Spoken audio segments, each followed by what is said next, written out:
Fellas, you know Degree Cool Rush deodorant, right? Well, last year they changed the formula, and guys were mad about it. One dude even started a petition. So guess what? Degree heard us, admitted they messed up, and brought the original Cool Rush scent back exactly how it was. And it's in Walmart, Target, and other stores now for under $4. So grab some and remember why its cool, crisp, and fresh scent made it the #1 men's antiperspirant for the last decade. Degree Cool Rush is back, and it smells like victory for all of us. I'm Cindy Lauper with fellow Cosentix advocate, Chef Michelle Bernstein. We'll share our experiences with plaque psoriasis, with psoriatic arthritis, and Dr. Panico will talk about the possible connection. Cosentix secukinumab is prescribed for adults with moderate to severe plaque psoriasis 300 milligram dose and adults with active psoriatic arthritis 150 milligram dose. Don't use if you're allergic to Cosentix. Before starting, get checked for tuberculosis. An increased risk of infections and lowered ability to fight them may occur, like tuberculosis or other serious bacterial, fungal, or viral infections. Some are fatal. Tell your doctor if you have an infection or symptoms like fevers, sweats, chills, muscle aches, or cough, had a vaccine or plan to, or if inflammatory bowel disease symptoms develop or worsen. Serious allergic reactions and severe eczema-like skin reactions may occur. Learn more at 1-844-COSENTIX or Cosentix.com/Cindy.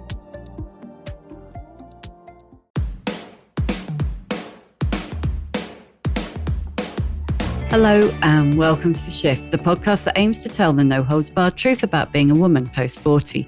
Created and hosted by me, writer and broadcaster Sam Baker. To launch season 17, I have a very special guest. Back in 2023, British journalist and BBC Breakfast and Radio 5 live presenter Naga Munchetty hit the headlines when she spoke out about having been diagnosed with a gynaecological condition called adenomyosis. When I heard the clip, I did a double take because I too have adenomyosis. And like Naga, it took me over 2 decades to get diagnosed. But also, until that diagnosis, I hadn't heard of it. And I'd never heard of anyone else who had it. I wrote about it at the time, and I'll put a link in the show notes if you want to read it. I was far from the only one. Naga was overwhelmed by literally thousands of women sharing their stories of lifelong pain, bleeding, and having their concerns dismissed, ignored, and belittled. Of being told that the way they were having to live their lives was just normal. Naga was shocked, and she was furious, and she was determined to do something about it, to help women advocate for themselves. And the result is her new book, It's Probably Nothing, which, let's face it, is a phrase most of us have heard over and over again. It is a book to empower you. It is a book to make sure that you can be the best you can be without being held back by medicine's lack of knowledge. And up till recently, its lack of interest. Naga and I got together to talk all things gynaecological, from painful periods to bleeding buckets, choosing to be child-free to why women's sexual well-being is so often overlooked. Women's health is still not taken seriously, and Naga Munchetty has plans to do something about that.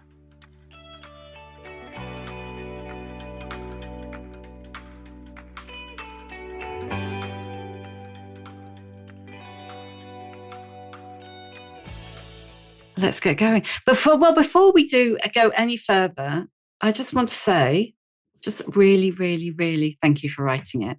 Really. I don't know. I honestly think, I'm going to tear up now. This is not like staged. If this book had existed 20, 30 years ago, I honestly think it would have changed my life. I feel like crying now. Yeah, I think you're totally right. And I'm not saying because it's brilliant. I think, I've written a brilliant book. Why haven't we been told this stuff? No. Why did they keep it from us? But yeah, were they keeping it from us, or did they not know because they weren't interested enough to find out? They didn't want to hear us. No. They wanted us to just be dismissed and go away and kind of accept that they knew best when we knew something was wrong. I'm angry about that. Yeah, and I think so many women are, and you hear so much, don't you, about women's anger now. And I was reading this and I was thinking about how much your story is my story and how many other women's stories and all the incredible women in the book. It's not a surprise that we're angry, is it? No, not at all. not at all. And I don't think this book you leave, thinking of rainbows, unicorns and flowers, but I do think you leave feeling angry, but at least knowing why you're angry. And I think for some time we didn't know why we were so frustrated, or why it felt as if we were banging our heads against a brick wall, or just having to fight all the time, not just to be heard, but just to work, to play, to be the best people we could be. We just didn't know why it was so hard. Exactly. And I think it's, that quote, that thing of the Ginger Rogers thing, that she did everything Fred Astaire did backwards in high heels. And I always think, and I have thought for such a long time, but she probably also did it whilst losing buckets of blood and in loads of pain. And that's how so many women have been through their lives. And I think, I remember when you first spoke about adenomyosis, which was almost exactly coming up 2 years ago. At that point I had been diagnosed, but I still didn't really know what it was, even though I'd been diagnosed and sort of treated, and never met or spoken to anybody else who had Me it. neither. I'd never heard of it. No, I'd never heard of it. Not a clue. So can you tell us a bit, if you've written about it in the book and you've talked about it before, but can you tell us a bit about your own experience of getting that diagnosis? That diagnosis came about not because I had heavy periods, because I'd accepted that by then. And I was 47. I had a cyst on my ovary, which I didn't know about. And it was causing me, and I thought that was causing me pain. Anyway, when that was diagnosed and scanned for and found, I was told, that'll go up and down. And then I had really bad pain again in that area around my left ovary, or, where you'd think your left ovary is. Also, I bled non-stop for something like 35 days. Can't remember the exact number because I've literally just had that experience again where I've bled. I can tell you how much I bled for because I put it in my calendar. Oh, here we go. Do you ever do that? Do you ever kind of do you diarise your periods? I used to diarise. Yeah, I happily don't have periods anymore, but I used to diarise them. They were, so I was bleeding, regular but heavy, very heavy. Yeah, mine were like every 2.5 weeks for 10 days. From the 12th of Feb to the 21st of March, I was bleeding this year. Not heavy, but bleeding, spot bleeding. It took me going to see getting a scan through it because I was going on holiday. So I'd probably been bleeding for a month before I got the scan. Yeah. And this time round, and what's happened is I've had to double my progesterone pill, and that stopped the bleeding. That's kind of imbalanced. But I've been bleeding for a number of days, several days, heavy bleeding, and I was really worried. And so when I went to the doctor, I thought, it might have something to do with that. And as soon I got the appointment, and she checked me out. First thing, obviously, she was concerned about, I didn't know, but she said, after she'd examined me, she said, I don't think it's uterine cancer because it doesn't look like that kind of blood, Yeah, I had that too. Yeah. And so she said, but go see a gynaecologist. And bear in mind, before then, I'd had this cyst diagnosed and I'd been scanned. And went to see this gynecologist and had ultrasound. No, they had ultrasound ultrasound, internal, vaginal. And that's when the sonographer said, he gave him the scan, and he said, you've got adenomyosis. I'd never heard of it. And it's when you see all the tears, the Venetian blinds in your muscles. Yeah. And it's really hard to describe, isn't it? Because that's when the endometrium has traveled out into the muscle, and then went through your cycle, then that's kind of enlarged and tears the muscle. I mean, what a horrific condition. Yeah. And so then you see the stripes in the tears in the muscles. And that's when it was first diagnosed. Ironically, something like 3 weeks later, another sonographer said, no, you haven't got adenomyosis. And I made sure I spoke to a really good sonographer, someone who's trying to teach others to scan as well, because it's so hard to see. And you have to have different scans to be able to see it, and they have to know what they're doing. And so I was like, what do you mean I haven't got it? And then the gynecologist was like, yeah, you have got it, all your symptoms match it, and we saw this grow. And I said, well, they can't have all disappeared 3 weeks later, could they? And he was like, well, sometimes it doesn't show up. Yeah, exactly.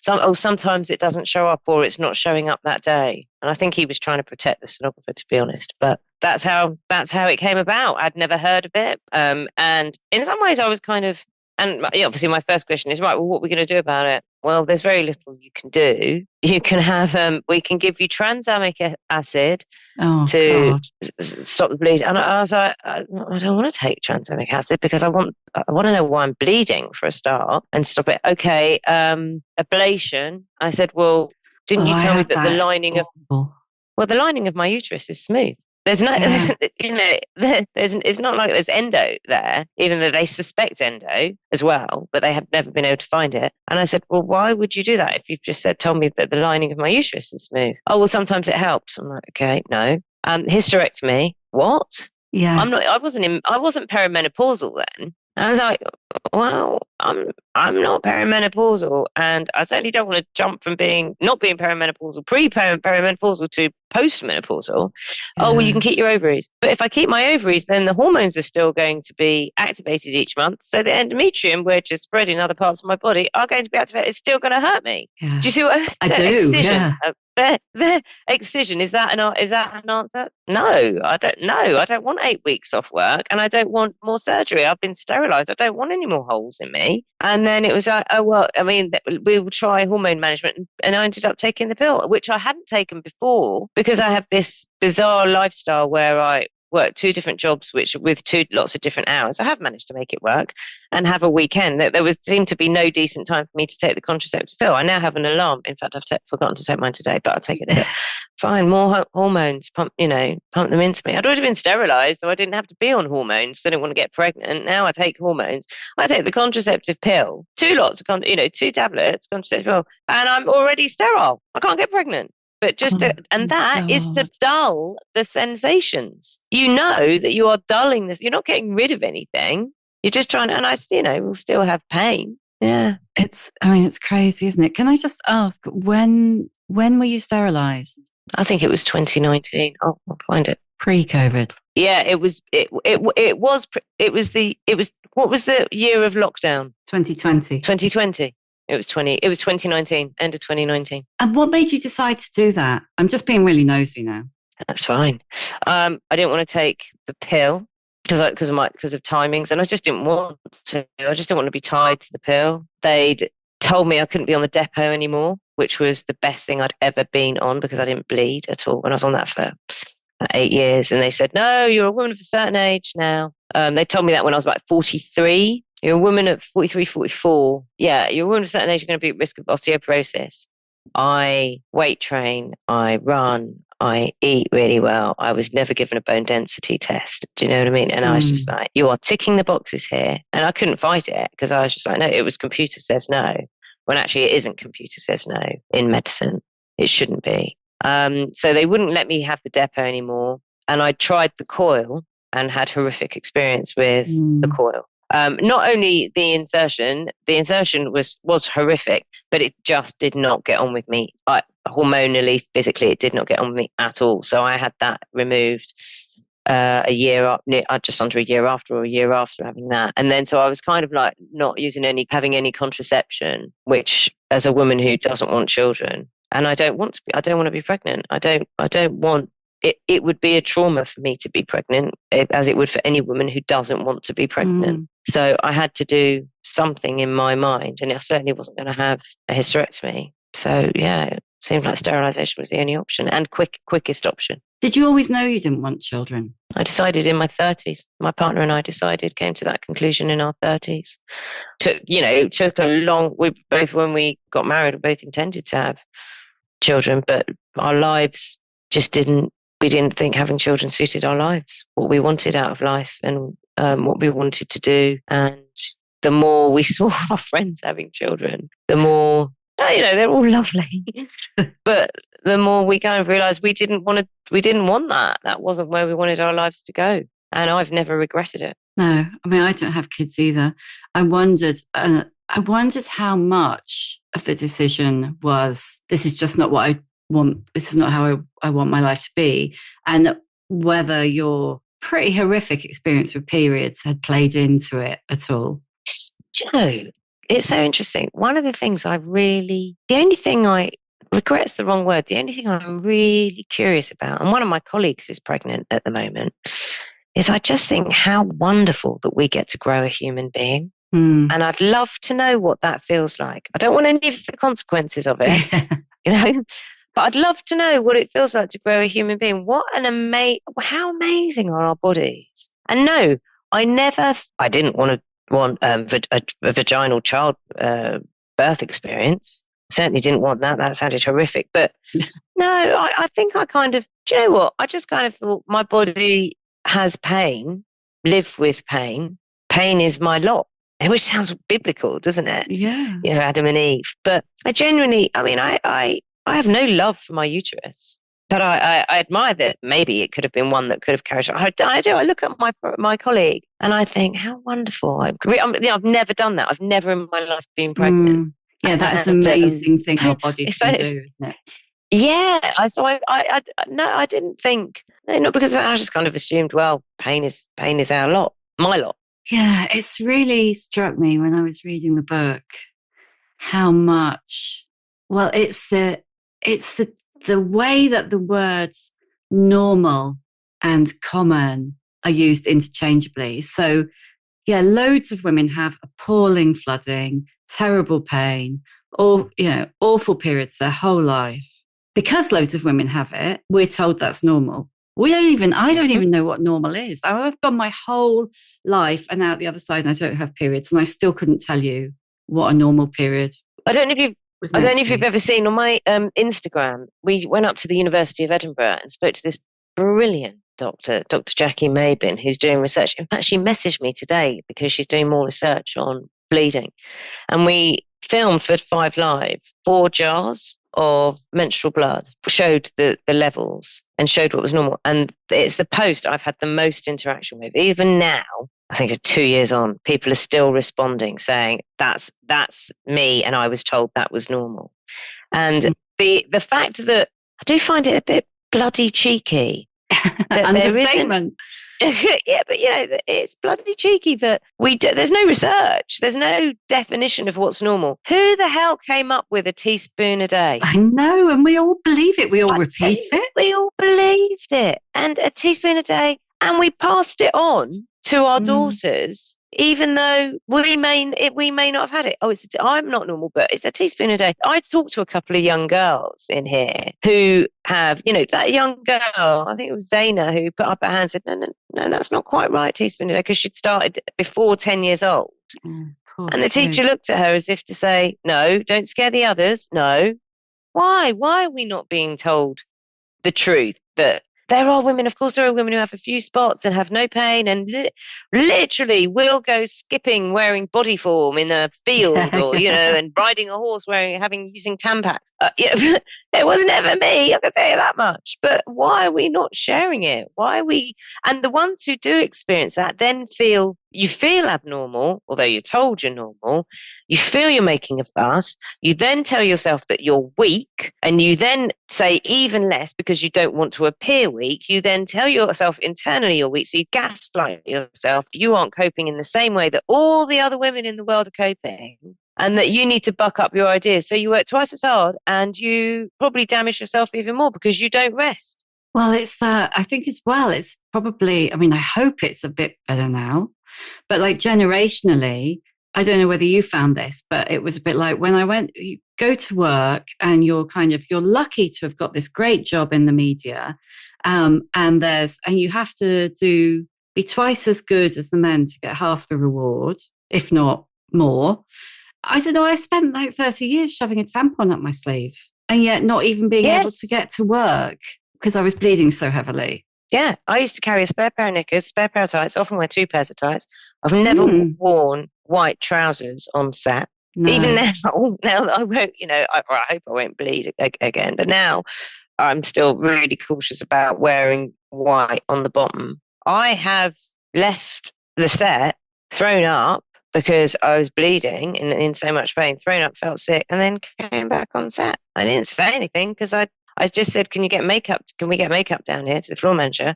And I could tell my makeup artist, who is lovely, and just said, can you just touch me if I've just thrown up? I'm bleeding heavily. And he has always gone, got me tampons or panty liners if I need them. But why didn't I say anything there and then? I can't imagine many people being in so much pain they've had to throw up and then come back on the set because they don't want to seem weak. I like to think that young women now won't do that. I mean, I remember when I was working, when I had a lot of, so probably nearly 10 years ago now, I had a lot of young women working for me. And that was the first time that I had someone offer someone a job. And she said, that's great, I really want it. But just so you know, I have endometriosis. And so 2 days a month, I would need to work from home. And I was just like, respect. I would never have done that. Partly because it just, generationally, it wasn't like kind of a done thing. But it would have been, like you say, it would have been an admission of weakness. It would have been an admission that there was something wrong with me that maybe made me not the right person for the job. Also, we've got the advantage of being able to work from home. That's true. We didn't have that when we were younger. When I started. And also my job, I can't work from home. I mean, I could with radio, but I can't with TV. And, some people don't have the space at home, let alone, the peace and quiet at home. So I do think, yes. I mean, the reason I didn't speak up wasn't because I was told not to speak up, but I just didn't want to seem weak. I still had that mentality. I think it would be very difficult for an employer to say, for you in that position to have said no, would have just been, it would have been unreasonable. Yeah. But there will be employers who say no. Yeah. And like some jobs, you simply can't accommodate it. I mean, if you're a nurse or you work in a shop, you can't work from home. It's not doable. No. You just have to go through it. Yeah. You go through it, but you go through it with like a sheen of sweat if you feel like you're about to vomit or you're in so much pain or you're about to pass out. And constantly going to the loo a lot because you just want to see if you've leaked, or kind of doing that, the surreptitious look and bend forward slightly with the mirror behind you just to see if you've leaked. Yeah. I mean, I remember what kicked off my adenomyosis diagnosis ultimately was I'd had that problem, the kind of massive flooding and pain and actually the diarrhea that goes along with the pain for years and years, and always been dismissed. And then one day I was on the way to work and I passed out in the street. And it's happened to me before that I passed out, in the office and whatever. But this was like just off Oxford Street. I mean, I was practically in the main road. But I carried on. I went to work, I put my hair over my bruised face. And then when I finally went to the doctor, she did blood tests and she was like, oh yeah, you're chronically anemic. And I was like, well, no shit, Sherlock. I've had that, yeah. She said, are you vegetarian? I was like, well, yeah, your face, exactly. I was like, well, yeah, ish, but might it not be that I can't even do an hour's train journey without bleeding through a tampon and a pad? She's like, no, you need to start eating meat.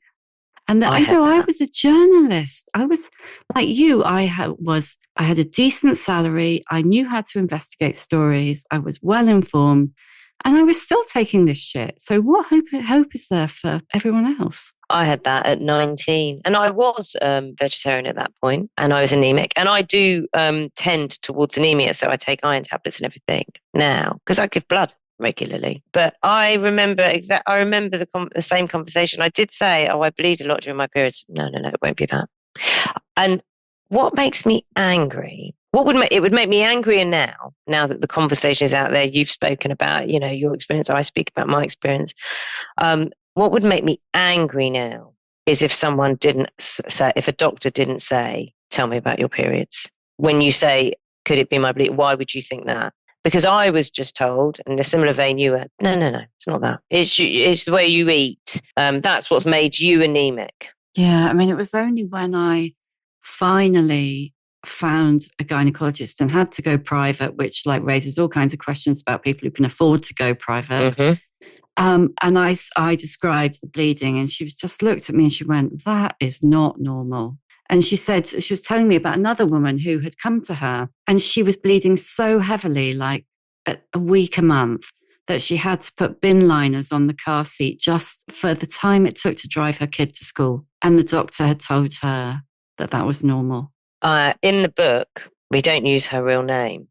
There's a woman who had a heart attack and went misdiagnosed, and we haven't included it. But when she was She had endometrial cancer, and she was a barrister, and she would drive the 30-minute journey or so that she would drive to work. I don't know if we've included this.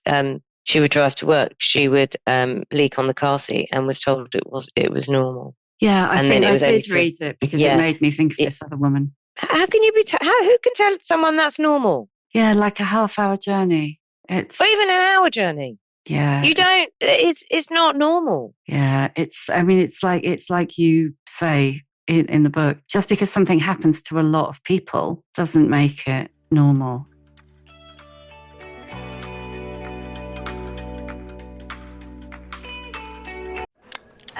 I think you're on mute. Workday's starting to sound the same. I think you're on mute. Find something that sounds better for your career on LinkedIn. With LinkedIn Job Collections, you can browse curated collections by relevant industries and benefits, like flex PTO or hybrid workplaces, so you can find the right job for you. Get started at linkedin.com/jobs. Finding where you fit. LinkedIn knows how.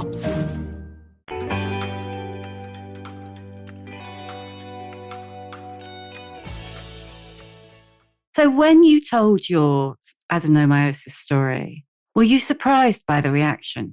I was blown away. I was really, because I'd spoken about my coil experience, and then I was petrified. Not particularly because I'm embarrassed or about talking about my personal physical health. I'm not actually. It's never bothered me saying, yeah, well, I'm on my period. If someone moaned at me because I'd been in the toilet and I've had to change a tampon and I'm on my period, so it will take longer.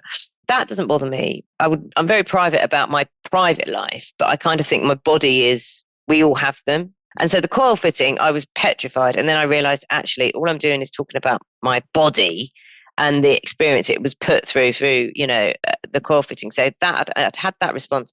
The adenomyosis, I was conscious that unlike the coil, the majority of women experience menstruation. They menstruate. And so I was, whereas only, a few choose to have the coil, right? So I was very conscious that, I was very conscious of a narrative saying, here she goes again, whining. All women have periods. What makes her so special that she can't cope? Do you know what I mean? That she can't cope? Because you're constantly trying to prove as a woman, let alone, a woman with heavy periods, add whatever layers you want, that you're adequate and competent and not whiny. Does that make sense? Yeah, totally. So when I spoke about it, and we spoke about the condition, and I started off by saying, as I speak to you, I'm in pain, which was absolutely right. The Monday we did it, I'd been to Monday or the Tuesday, that weekend before was when I'd had to call, my partner had to call an ambulance, which never came. And it was really bad. I think it just got so bad that that's why I'd got to the, gynaecologist. Thank goodness I had bled, because I think otherwise I'd still be putting up with the pain. And I was shocked because I'd never heard of it up until I'd been diagnosed. So that was, probably 6 months before, can't remember, but not, within a year before. And the number of people who had it and just said, no one believes me because people haven't heard of it. And, I don't know if you've ever met Tanya from the Adeno gang. She's a force of, look her up on Instagram. She's a force of nature. She's in the book, and she talks about, being a black woman, knowing when she was being spoken to that people were thinking, what do you know? And she'd done so much reading. And so this is where I talk about adding layers, where you're having, layers of discrimination. And the number of people who got in touch and who, because I'd never spoken about the amount of blood, the flooding, setting an alarm every 3 hours at night to get up, sleeping on a towel, tampon plus a massive period pad that made you feel like you were wearing a nappy, and the constant checking. You know what it's like, that constant. Every time you feel yourself bleed, you feel the blood drop. You think, shit, is that shit? There it goes. Is that? Yeah, exactly. You spend your whole menstruating life like 40 years. Yeah. Yeah. And I was overwhelmed by the response, and the number of women who got in touch just saying, thank you for saying this happens. Endometriosis had been spoken about. Not many people knew about adenomyosis, and neither is more important than the other. They are both crippling, and some people are going as far as saying this is a national crisis. And I understand why they're saying it. And the number of then men who got in touch saying, what you're describing, be it endo or adeno, my mum went through this. My wife has been through this. We're in our 70s now. My mother's in her 70s or 80s. And I would see her doubled over. And I just thought that was what she did at that time in the month because she didn't complain and no one helped her. Just thought it was normal. Yeah. It's just what happens. I'm very angry, Sam. Yeah. I don't blame you. But were you angry before the reaction, or did the reaction consolidate the rage? I was angry after my diagnosis, because I was angry because there's not enough research. Therefore, there's no cure or proven treatment. It is suck it and see, experimentation, excision, more drugs, more hormones. And I've gone down that road because I do really I'd really like to get on with my life. But I was angry because even though I was pleased I could put a name to it, why the hell had no one bothered before? Why had it taken 35 days of bleeding? And I don't even know why it took that. And that was because to rule out cancer. Isn't it interesting how much more important cancer is? And do not get me wrong. I'm not saying that cancer should not be taken seriously. Of course it should. Or as I talk about, I wonder if I decided to have children and gone down that route and became a host for a potential new life, if I'd be taken more seriously, because a lot of women in this book were only diagnosed once they were pregnant. It's interesting, isn't it? Because what you were just saying about cancer, there's an idea that this is it's just about quality of life, and that somehow you're not. If that's just the issue, what's the problem? Yeah, you're just in a bit of pain, but you're still alive. You've got a job. You can look after your family, can't you? You can still do your caring duties and you can still earn money. You still contribute to society. So what's the problem? You're not crippled by this, are you? Crippled by the pain. There's a phrase, yes. Yes. Sometimes, but it's only temporary. It only happens every couple of weeks, or doesn't it? No, it's unpredictable now. It's following no pattern. Right. Well, I mean, we can't see anything wrong with you. Have a look up your vagina. No, we can't see anything wrong with you. Oh, done a scan. No, the inside of your uterine lining's fine. There's no cancer. So where are you at now with your adenomyosis? Are you perimenopausal now? I am. So I'm on it. I started taking HRT last February, just because I was just getting some signs, sleep problems, and like mood. I'm like, my friends will call me a Duracell bunny. You know, I don't stop. I'm relentless, and every day is packed with stuff. And I just felt I had this film over me where I would do it, but I just didn't have I wasn't motivated. And so obviously because I read a lot about it, we do that time of the month, 5 Live, and I'm naturally interested in this. I knew the symptoms, and there's such a long list of symptoms. That's the other thing, you know, when it's that tick box exercise, isn't it? Oh, well, you don't fit, so it's not that. And I'm so glad that there are so many people who are saying all these symptoms can be, you know, perimenopausal. They can be something else as well. But, you know, yes, these are things you should think about. And so there was that, and I was having that itching. I wasn't having hot flushes, but I was, I'd get to a point where I'd get really itchy. And you scratch, you know, when you scratch and you get welts. Yes, and obviously I must have been hot, but I didn't realize. I just felt it emanated as itchy, which is another symptom. And that was in the night as well. And sometimes you're there and I just thought, this is not right. And I'm obviously I'm at that age. I was 48 at the time. It was before my 49th birthday. And I just went straight to the doctor and just said, these are the symptoms. I'm 48. I think I'm perimenopausal. And you know what? Stupidly, I thought, oh, well, I look young, I'm fit, I'm healthy. Maybe I won't get it. Maybe I'll just sail through it. Or maybe it won't come to me to my 50s.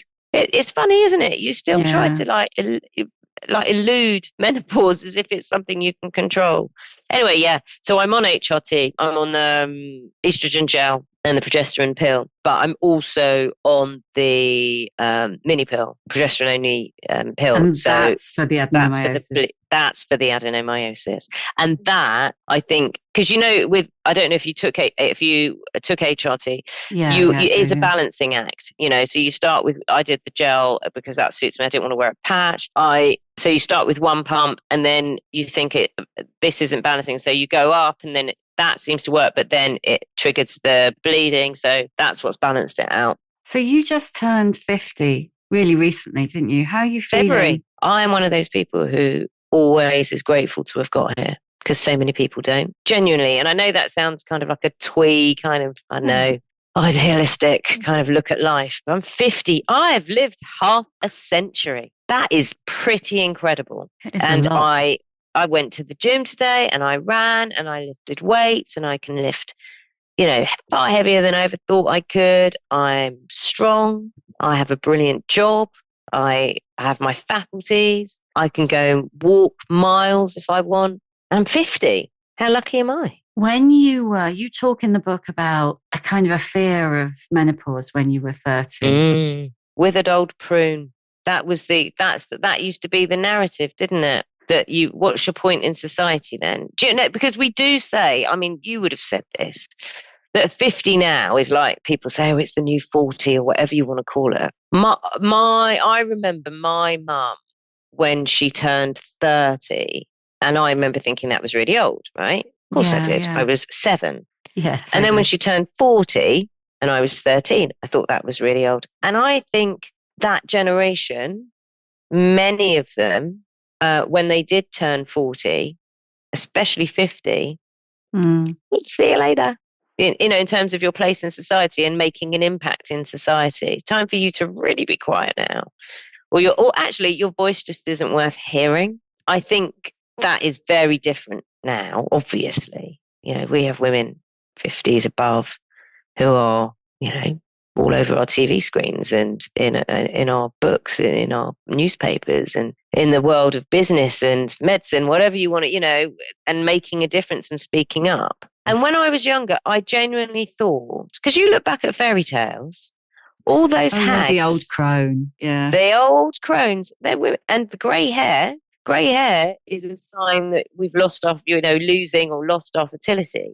That's kind of nature's way, isn't it? Our bodies are marvelous things, clever things. Yeah, I just thought once you hit menopause, you can't have kids. What's the point? Not what's the point? Being discarded by society. And I know so many women, I play golf and I know lots of women who are much older than me, but who, one, wouldn't have spoken about menopause, two, would have dragged themselves through it.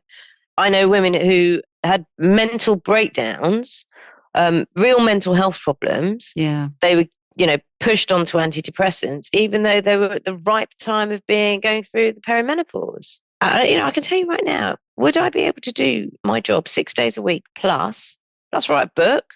Would I have been able to do that if I was waking up in the night and not sleeping for 3 hours and scratching every part of my body and having this film over me? They may have seemed light symptoms, and they are relatively minor symptoms compared to what so many people go through. We're all different.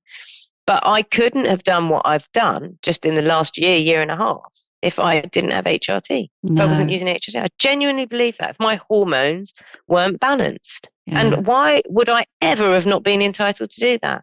I've done countless radio, television shows and written a book. Are you telling me that it wasn't worth it, that I wasn't worth that HRT? Yeah, that's the thing, isn't it? I think then the thing that so many people have said to me, and I definitely felt this, was that HRT gave me myself back, Well, it stopped me from being diminished, because I could feel it. And I could feel, no sleep, impact, huge. You're tired. You're not as robust. You're not as resilient. You feel more emotional when you're tired because you're just exhausted. Itching, that film that just meant I wasn't fiery. I am fiery. But if it had carried on, I don't know what symptoms I would have had. Yeah, it could have been anything. That's the thing, is there's so much, and there is a, well, like you were just saying with mental health symptoms, there's a tendency, as with the gynaecological problems, to treat the symptom, not the cause. Yes. You're depressed. Here's an antidepressant, which is logical, but it's not looking at why. Exactly. I mean, yeah, I can, there's enough anxiety, that can be brought about in the world from the stresses of work and, worrying about, relationships, friendships, whatever. Imagine if you've got extra anxiety built up because you're tired and, you've got this film over you. Of course, I'm going to be mentally fraught if that continues. Anxiety, in my experience, breeds anxiety for me. So what made you decide after you had this phenomenal reaction, I need to write a book about this. I need to get this all down. I was approached by the publishers. I never, genuinely, look, I know people go, yeah, she just doesn't like talking about herself. I don't particularly like talking about myself. I like talking about issues that matter. And if I can use my profile to say, did you know this condition exists? Or like with the coil fitting, did you know that women are being fitted with coils? Because it happened to me and you think I'm a gobshite. You think I'm, got the biggest mouth, and most, not most, but loads of people think I should just shut up. If it's happening to me, who will stand up for herself, what is happening to all those women who are being kowtowed, dismissed, made to feel even smaller than they already do because they're in pain? What are they going through? So when I was approached, I had a brilliant discussion with my editor, Julia at HarperCollins, and I wanted this to be a positive book. I wanted it to be useful. That's always underlined everything I've done in terms of when I've spoken about stuff. I did not want it to be, here, you should be angry about this and you should be, isn't this unfair? Yes, all of that is in this book, but this is useful. It's a handbook. It's not just for women. It's for men it's for anyone who loves a woman, who cares about a woman, a child, a mother, a sister, a daughter. It is to read and understand why we are where we are, to understand that is not changing soon, although we are shouting about it. So people have quickly realized, or better realized, that something needs to be done about it. But to feel empowered. I think people, like you say, I wish I'd had this 30 years ago. We started that conversation. If we'd had this book 30 years ago, imagine what we could have been now. Exactly. And imagine all of those women who've been having, like you did, like I did, terrible periods since the age of 14 or 12 or 10, who never got any help.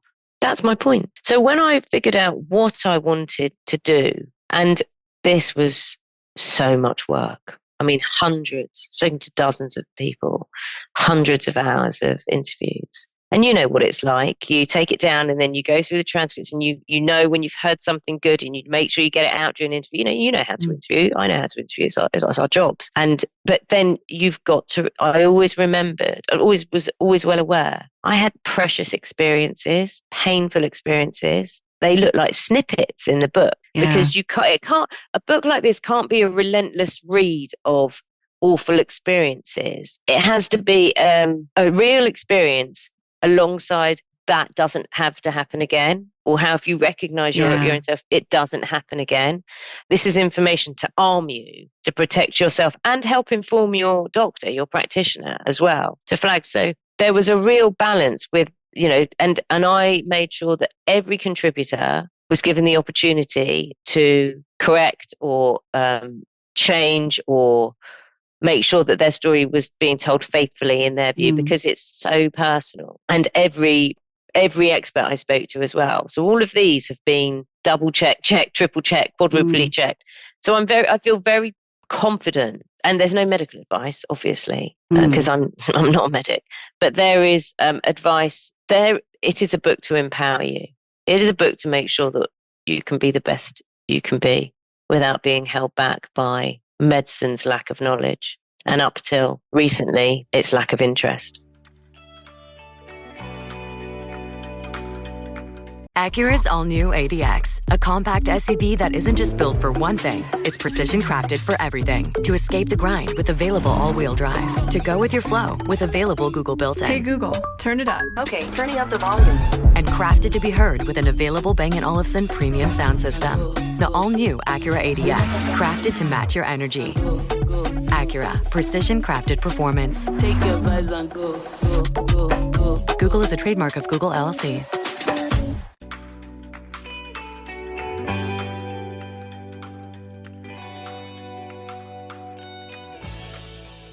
If you want the readers, listeners to this to take one thing away from the book, what would it be? You just know when something's not right. And being told it's normal doesn't change the fact that something's not right. So, yeah, what this will do is help you articulate and push. Articulate what's not right, why you know it's not right, what you want to be done, so that it can be made better. Your life is worth fighting for. Your quality of life is worth fighting for. You get to be the best you are. We're here for a short time. We want to have a good time and a healthy time. This will empower you to not accept it when someone says it's normal. It's probably nothing. Yeah, it's just how it is. Mm-hmm. Doesn't have to be. At least this will give us the tools to prove that it doesn't have to be this way. I wouldn't have been able to articulate why I knew the system was wrong and how it wasn't working for me before. I am able to now. And in some ways it's too late because, I've lived through all that pain and my condition is being managed as best as I can. But I know if I was in my teens and had this, or, if my mum had had this, or a doctor had read this, I could have had a very different experience with menstruation and the impact it had on my life. Yeah, when I was reading it again yesterday, making notes, and I was thinking, if I had had this in my 20s, the first or the second time I was dismissed, what a difference that might have made. Because you're dismissed and you're in your 20s and you maybe kind of feel like, oh, maybe it is normal, maybe it is, just life. You don't go back for 5 years or 10, or, maybe because you're pregnant, or maybe, you don't get pregnant like me. So you might not go back, for 10 years. And then you're dismissed in a different way, or, and there you are, 46, and told you're all out of eggs. Your symptoms going to go away soon anyway. Bonkers. And all the pain you'd been through, the mitigations you'd put in, the extra mitigations you'd put in just to get through the day, or a holiday, or a friend's wedding, or, any celebration.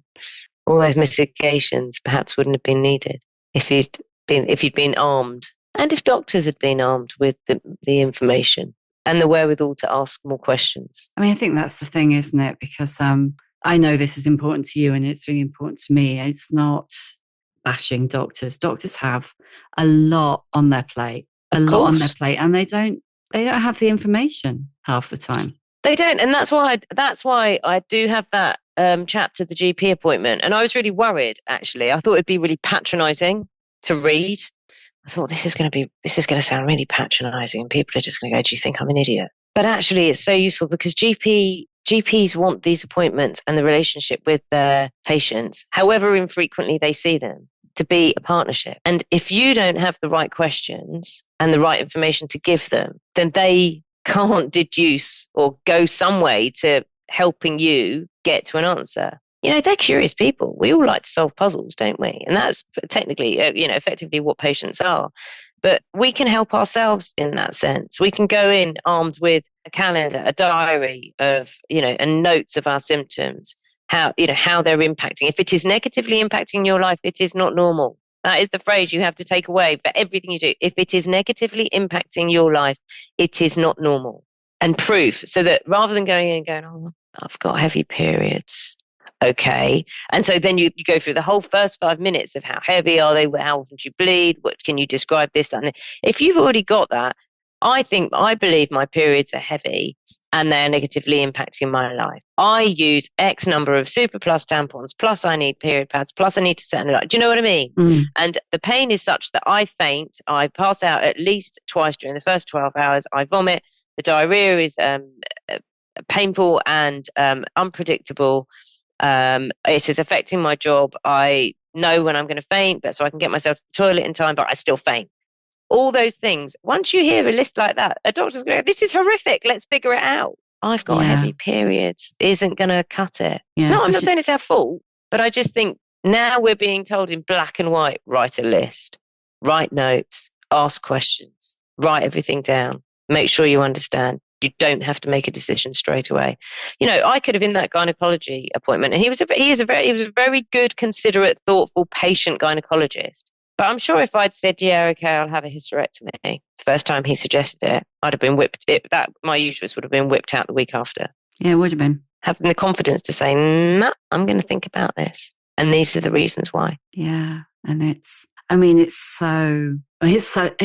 thing is, it's such a big thing, isn't it? Because you've got women of, you know, kind of women in their 40s and 50s and beyond who have been, you know, told, oh, you know, doctors know what they're talking about. They've been told we don't talk about periods, you know, and all of those things pile up. And also painful sex. I talk about painful sex in the book. And I've got a whole load of questions if you've got time, because I really think, you know, we've talked about quality of life being a luxury, and I really think that's, you know, sex is like the prime, for women, is the prime area where that applies, isn't it? It's like you think that you're entitled to a sex life and a happy one and a pain-free one, especially if you're in your 50s and beyond, then, don't know about that. How very dare you? Exactly. Seriously. I'm shocked at, you know, women in their 30s, 20s. Oh, well, I experienced it when I had a diagnosis of thrush, when I was told, you're having too much sex, woman in her 20s. I don't know how much sex he thought I was having because he didn't ask. The doctor did not ask. I was in a relationship and he told me I was having too much sex. I don't know. I genuinely don't know how much sex he thought I was having, but that could be a cause for me having thrush. Women who have been told when they've got vaginismus, when they've got UTIs, awful UTIs, and I don't know if you've ever had cystitis, I've had it, and it's agony. Yeah. It's like you're peeing razor blades and you're petrified to go anywhere near a toilet, let alone start peeing. Who have been told, have a glass of wine. Have a glass of wine before you have sex, because that will help you relax. Oh, do you think these women with their partners did not want to have sex? It's like this thing that, oh, come on, you've got to take it because you're the one being penetrated. So then there's that whole narrative, isn't there, that women have to accommodate the penis. And if you're not accommodating the penis, something's wrong with you, but you do know it's your duty to accommodate the penis. So, and there's nothing wrong with you because we can't think of checking anything else. It can't be that painful, surely. Use some lube and have a glass of wine and just try to relax, try to enjoy it. These women want sex. They fancy their partners. They are turned on psychologically by their partners and their bodies aren't helping. Why the hell do you think they came to you in the first place? And do you think they wanted to say to you, I'm not lubricated enough or loosened up enough or relaxed enough to accommodate my partner's penis or a vibrator whilst I'm pleasuring myself with my partner? They're not coming to you for fun. No, the last thing you want to do is involve a doctor in that. I mean, it really feels to me as well like in the context of, you know, menopause, it feels like vaginal atrophy and painful sex is like the last taboo and nobody wants to talk about it. You can't get treatment for it. And it's like, oh, well, yeah, your libido, of course your libido is going to be screwed if it hurts like hell every time he goes near you. And it's like, it is like you're entitled. You're treated like you're being entitled by thinking, well, you know, at your age, you've had a good innings. I spoke to a pelvic physiotherapist who had had an older lady who was convinced her sex life was gone forever. She'd taken a younger lover after her partner had died, and the younger lover said he was too big for her. That's just ridiculous. And had really knocked her confidence, and she thought she'd never have sex again. And it was because she'd had a UTI. And she just needed to go through some physiotherapy to be accustomed again to being penetrated, to, you know, and she could work through that and now has a very satisfactory sex life. Good for her. But it's like, once you get to a certain age, well, why are you having sex? Oh, if it's because and I'll say this, I am talking about heterosexual couples, that I do think there is this that heterosexuality is still considered the norm and the baseline for any judgment of sexual pleasure. But it's always framed in heterosexuality. So if a woman is unable to have sex because it's painful for her, I genuinely believe that there are still many people who think of the narrative, what's her husband going to do? Yes. Yeah. Yeah. So we need to make sure she can accommodate a penis and have sex so that her husband is satisfied, or her partner, her male partner is satisfied. I genuinely think there is that kind of narrative. Yeah. And it almost goes along the point that, women who weren't taken seriously, or their conditions weren't taken seriously until they were pregnant, or until they said they wanted to have a baby. If you say, well, look, my husband's very frustrated and he's very upset, and it's affecting his mood because I can't have sex and I want to satisfy him. Okay, let's have a look and see what's wrong here. Let's have a proper investigation. I genuinely believe that there is that attitude still prevails. I think it's obviously getting better and brilliant having more female doctors, of course. But I think, we have brilliant male doctors, and like you, I'm not bashing doctors, I'm bashing the narrative, I'm bashing the societal narrative that women are here to give birth. And, there is a phrase, one doctor said, there is a belief that the vagina has two purposes, one to expel a baby and the other to accommodate a penis. Other than that, what are you making a fuss about? Jesus, it's depressing, isn't it? It's got to change. It's out there. We're talking about it. It will change. It is changing. We can just be more empowered to accelerate that change. I genuinely believe that. Right. I'm going to ask you the questions I always ask at the end. Mm-hmm. What is your emotional age? Oh, do you mean when I go out and I'm with my friends, or do you mean in life? In life, but whatever. It's up to you. When I go out and I am free of any kind of scheduling, my emotional age is probably, actually, that's a really good question. I would say if you were talking about how I act, how I behave, I could say 15 when I'm out and free without anything going on. But emotionally, I think my emotional age is 50. I think I have learned a lot about thinking about other people, and I do think about other people. It may not seem that I'm considering everyone's feelings, but I am very, very conscious of people's feelings, and I've learned a lot about how people react to situations. I've learned to be better at considering people's feelings, and it is an accumulation of my years. 10 years ago, my emotional age would have been something like 27, because I was still hanging on to stuff, and I wasn't able to believe that I should worry about the things that I could control and not the things I couldn't. I knew I should, but I wasn't able to. At my 40s, which was the best decade ever, I became more comfortable and confident to be able to do that. So I think my emotional age definitely accelerated during my 40s. Brilliant. Give us a book recommendation. A Little Life by Hannah Gahari. I probably said her name wrong. A Little Life. Fantastic. It's the book to friends who say they haven't read it. It is not an easy read, but I'm not someone who likes an easy read. But A Little Life, you fall in love with Jude and co. You are heartbroken by them. And I think actually, for me, if you don't leave a book slightly whimsical or heartbroken or emotionally pulled in a certain direction, violently pulled in a certain direction, for me, that's not a satisfying book. What advice would you give younger women? Speak up. Speak up. And the loudest voice in the room is not necessarily the smartest. Indeed. Who is an older woman who inspires you? I can't think of an older woman who inspires me, because there are many. But what I will say, and the older female politicians that are around now who have seen it, who have fought, and who are still there, and from the United States to the EU, Angela Merkel, and I'm not talking politics. I think they have fought to be present in a world.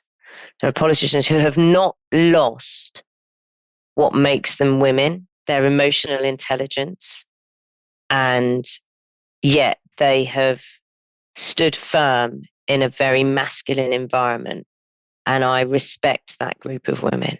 And I was thinking of actors as well, female actors, and I'm admiring the ones who are not lying about their age and embracing their age and their value. be it Demi Moore, be it Dame Judi Dench, Helen Mirren, Nicole Kidman, Jennifer Aniston, who, far closer to my age, women, Reese Witherspoon, who are kind of making an impact acting, Jada Pinkett Smith, the list goes on. Halle Berry. These women are known and established, as Ursula von der Leyen is as well. So Angela Merkel, etc., Hillary Clinton, Kamala Harris, whether they were successful, and I put that in quotation marks, I really admire those women. The scrutiny, I have a fraction of that scrutiny, and I know how hard it is. Yeah, I mean, I have to say, I was looking, as you do, obviously looking online earlier, and it's not a nice place. I couldn't believe the shit that you're subject to. Astonishing. How did you get up with it? You recognize it for what it is, and you keep good, grounded people in your life who will quite happily tell you when you're being a dickhead, but who will also tell you when you're getting things right. What's your superpower? I can sleep anytime, any place, anywhere. I think it's a great superpower. I could literally curl up on the floor anywhere and sleep within 10 minutes. Well, you need that with your job. It's a brilliant superpower. I sleep well. And last one, how many fucks do you give? None. Sure? Do you want to rethink that? How many fucks do I give? I give no fucks. I give no fucks. Well, I say that. I'll take that back. I give a fuck about the people I love. Otherwise, I give no fucks. I give a fuck about the people I love. I give a fuck about working hard, trying to be my best, trying to be the best I can in everything I do. I try to do the best I can. I give a fuck about keeping my integrity, being honest without hurting people, calling out injustice, being able to look myself in the mirror and say, I'm a decent person. I give a lot of fucks, actually, but I give no fucks to those who aren't worth having even half a fuck. Thank you for listening. If you enjoy The Shift and would like to show your appreciation, why not buy me a coffee? Go to www.buymeacoffee.com/The Shift with Sam Baker. You can hear a new episode of The Shift every Tuesday, wherever you get your podcasts. And if you like what you hear, please do rate, review, follow, tell your friends, because it really does help other people find us. And if you'd like to know more about my own experience of shifting, my book, The Shift, How I Lost and Found Myself After 40, and you can too, is out now in paperback.